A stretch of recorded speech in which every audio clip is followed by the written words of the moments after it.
Your cybersecurity solution is here. Introducing Pentester's Advanced Cybersecurity Suite. Ready for peace of mind? Try it for free. No credit card required. Pentester.com. Studios, who has a major show in Czechoslovakia.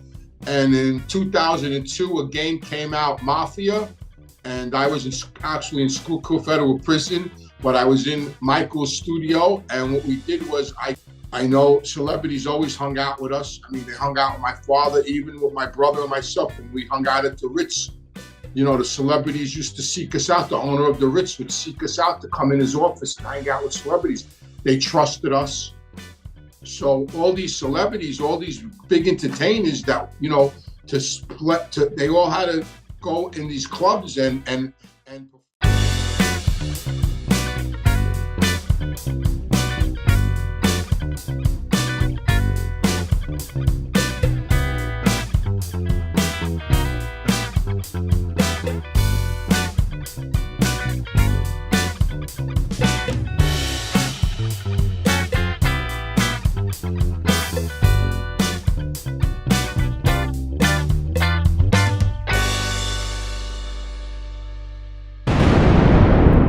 welcome everybody to Reform Gangsters. And if you like my content, please hit the subscribe button and ring the bell.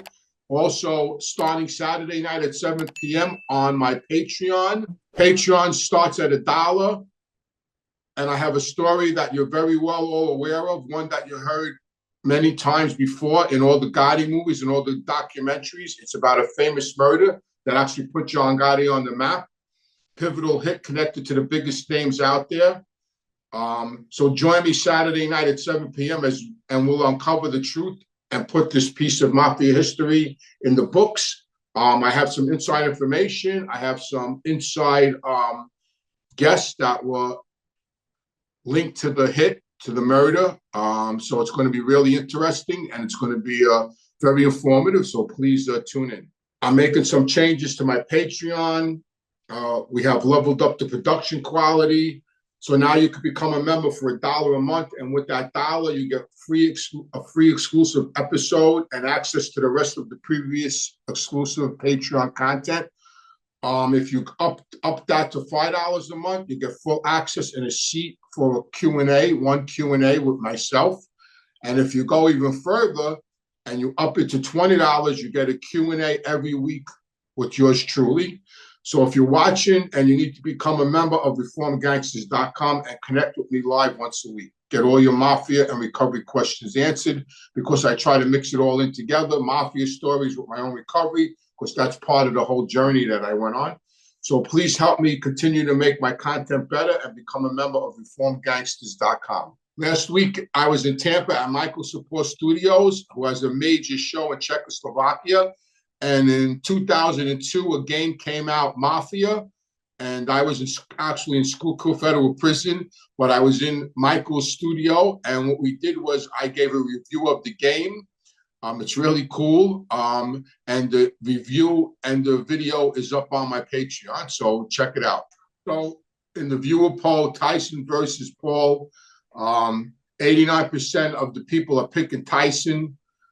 I mean, Tyson's the real fighter. He's the professional. I mean, it's all an exhibition, so who knows what's going to happen. But I mean, in reality, the little bit I see of Tyson training, I mean, for a guy that's 57, 58 years old, he looks damn good. He's still fast and he's hitting hard. I think if the fight's a little on the up and up and Mike Tyson catches him, he's going to go. That's just my opinion. But who knows? You know, it is an exhibition, so who knows what, it just might be about entertainment, but if it's a little for real, and Tyson hits him, it should be over. So the question that I got was, what makes the public and celebrities so in awe of mob guys? My opinion is because to live the life that we lived is unique. I think it's glamorized by Hollywood. I think people only see the flash and the pizzazz about it, and that attracts people. You know, it attracts people. I know celebrities always hung out with us. I mean, they hung out with my father, even with my brother and myself when we hung out at the Ritz. The celebrities used to seek us out. The owner of the Ritz would seek us out to come in his office and hang out with celebrities. They trusted us. They knew we weren't going to call up the newspapers, or we weren't taking pictures with them. Well, back then, nobody had cameras on them anyway, like today. How we operated back then, we could have never operated like that today with the phones, that everybody has a camera. So, I mean, it's a different world today than it was in the 80s. So probably the way I lived in the 80s, I could have never lived and survived today. But or they would have been different. But anyway, I think it's because it's a unique lifestyle, and people are drawn to that. So as far as the mob in Hollywood, I mean, the mob has been involved in Hollywood going back probably to the 30s or 40s, with the union. I mean, Bugsy Siegel went out there and took over the Actors Guild, the union. I mean, don't forget, back then in the major cities, Chicago, LA, New York, Boston, the mob owned all the nightclubs. So all these celebrities, all these big entertainers that, they all had to go in these clubs and perform. So, they were all mobbed up. I mean, the Copacabana was owned by the five families. Every boss, that was it. The Copa was owned. That's why you couldn't fight at the Copa. So the Copacabana, we'll use the Copacabana as an example because it doesn't get any bigger than the Copacabana. That was the biggest nightclub known around the world. When you played the Copa, you were on top. Nobody played the Copa unless they were a huge star. Attention all realtors, check out listingtiger.com. Revolutionize your real estate listings with AI-powered descriptions that sell properties. Check out listingtiger.com. Use code MAGICLIST2024 for the first month free. So the Copa, you weren't allowed to fight in the Copa. And the reason why that is because the Copa was blatantly owned by the five heads of the five families. They owned the Copa. The mob owned the Copa. Julius Spadell ran the Copa. He was the owner on paper. He was there every night. I met him many, many times. He used to sit at a table. We knew him well. My own man knew him well. He would always say hello to my own man, but he used to sit at a table. He was there every night. He was the front man for the mob.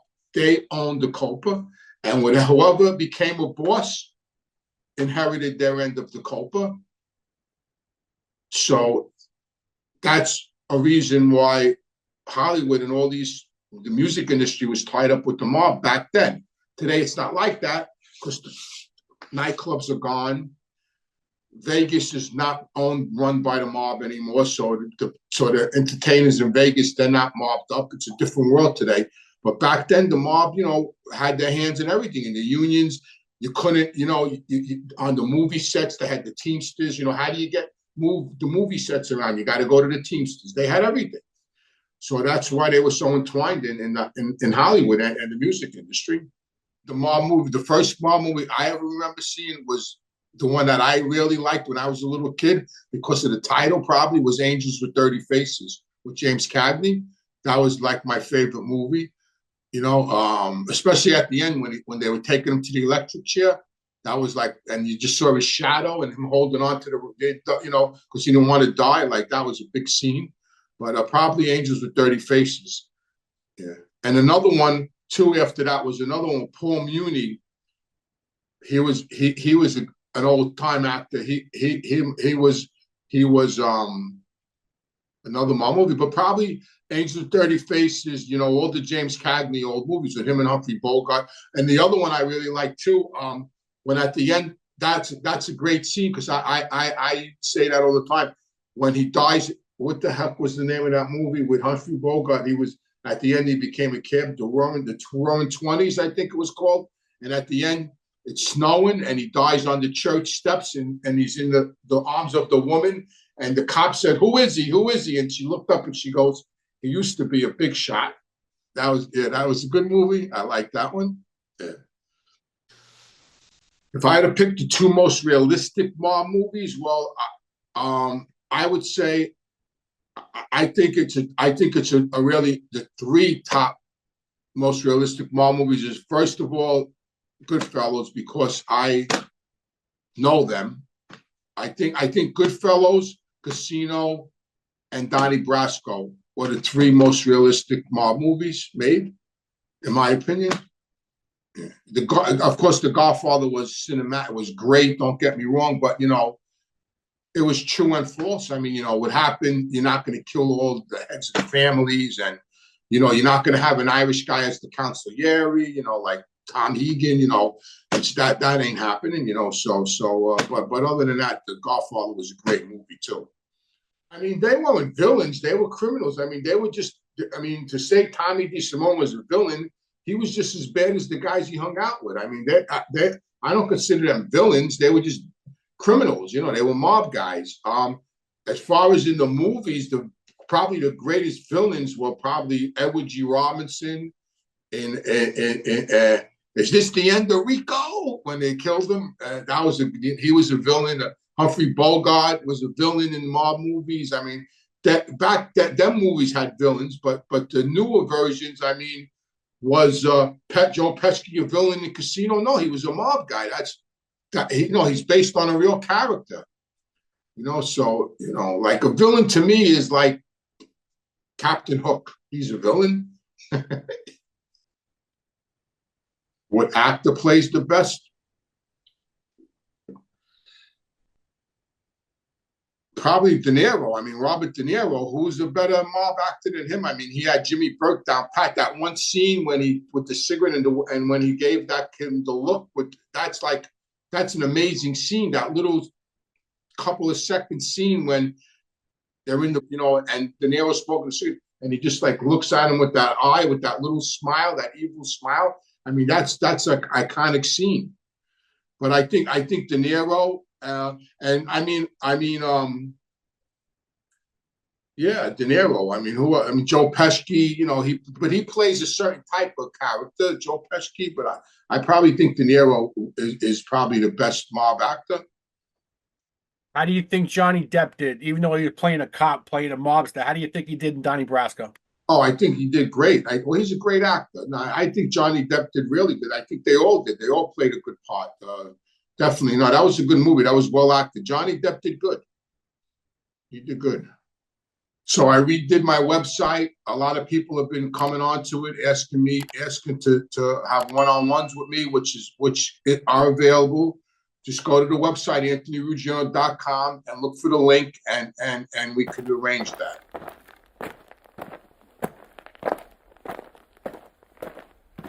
If you enjoy my show, please join my Patreon, ask your questions live, and please join my Patreon at reformgangsters.com.